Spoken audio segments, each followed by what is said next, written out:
Dobrý deň, milí stavebníci a stavebníčky.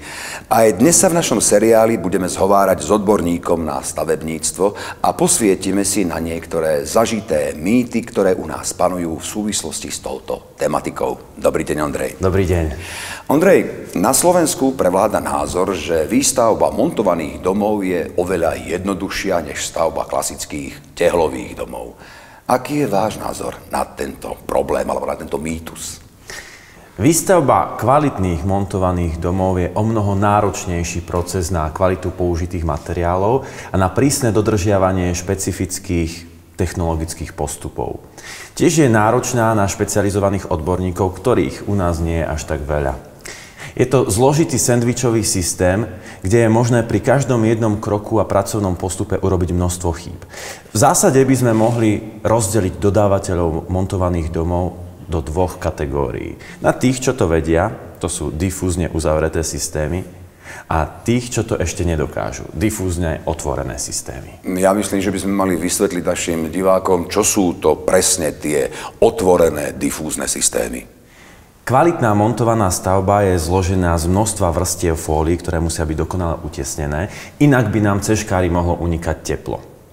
Za účelom vzduchotesnosti týchto systémov sa vykonáva skúška, tzv. Blower door test.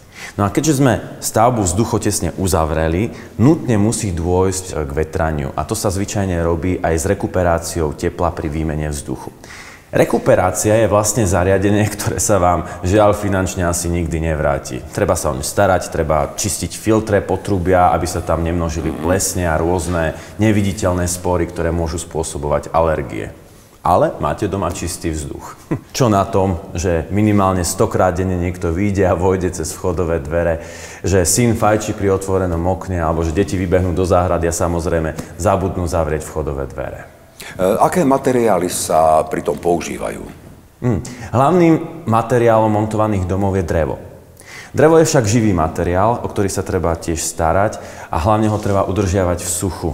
Treba dbať na to, aby sme ho ochránili pred rôznymi škodcami, ako sú červotoče, húby, plesne a podobne.